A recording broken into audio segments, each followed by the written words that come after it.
Episode 18. Een woord kan alles verander. Die wysheid van Spreuke hoofstuk 18. Het iemand al ooit iets vir jou gesê wat jy nooit vergeet het nie? Miskien was dit, ek glo in jou. Of dalk, jy sal nooit iets werd wees nie. Net 'n paar woorde, maar hulle het by jou gebly. Jare lank. Hier is die groot vraag. Besef jy hoe kragtig jou woorde werklik is?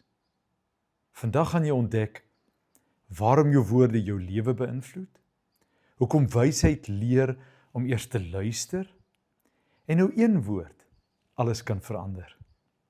As jy dit snap, gaan jy verhoudings verbeter, gaan jy minder seer kry veroorsaak, en meer soos Christus begin praat. Woorde het die krag om lewe of dood te bring. Spreuke 18 vers 21 sê, dood en lewe is in die mag van die tong. Dink vir 'n oomblik hieroor. God het die wêreld geskep deur woorde. En vandag gebruik mense steeds woorde om te bou of om af te breek. Een woord van bemoediging kan iemand se dag verander. Een woord van kritiek kan iemand se hart breek. Die vraag is nie, praat jy nie? Die vraag is, wat gebeur wanneer jy praat? Bring jou woorde lewe of bring hulle skade? Die wyse mens luister voordat hy praat. Die skrif sê, hy wat antwoord gee voordat hy gehoor het, vir hom is dit sotheid en skande. Spreuke 18 vers 13. Hoeveel argumente begin mense, of begin omdat mense nie luister nie? Ons hoor net die eerste paar woorde en dan besluit ons reeds wat ons gaan antwoord. Maar wysheid doen iets heeltemal anders. Wysheid luister. Wysheid probeer verstaan. Wysheid vra. Baie probleme in die lewe word opgelos wanneer ons langer luister en minder praat.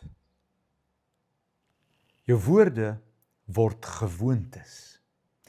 Spreuke leer ons dat wat uit ons mond kom, uit ons hart kom. Die waarheid is, niemand praat net een keer negatief nie. Niemand kla net een keer nie. Niemand kritiseer net een keer nie. Dit word 'n gewoonte. En gewoontes vorm karakter. En karakter vorm jou lewe.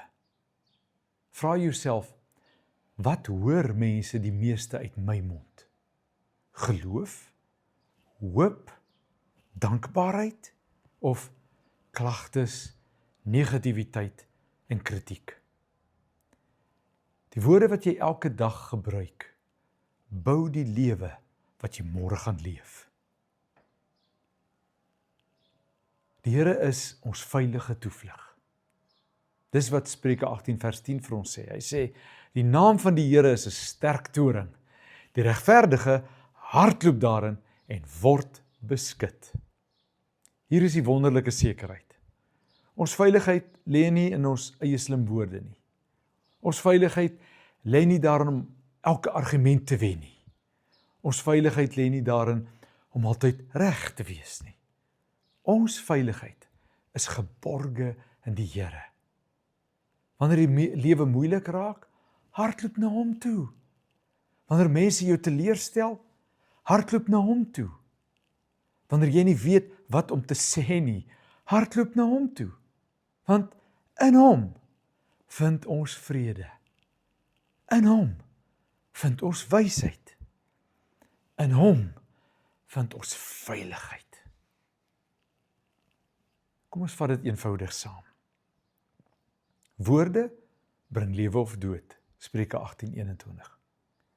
Wysheid luister voordat dit praat. Vers 13. Woorde word gewoontes. En die Here is ons veilige toring. In hoofstuk 18 vers 10. Sê dit saam met my. Ek kies om lewe te spreek. Ek kies om lewe te spreek. As jy vandag besluit, ek gaan my woorde beter bewaak. Ek gaan meer luister. Ek gaan lewe spreek. Tik dan hieronder by komments. Ek kies lewe. Een woord kan 'n hart genees. Een woord kan 'n lewe verander. Een woord kan 'n verhouding herstel. Die vraag is nie, het jy woorde nie? Die vraag is, watter soort woorde spreek jy? Tot volgende keer. Leef in wysheid, leef in vrede. Groetnis hier uit Duitsland.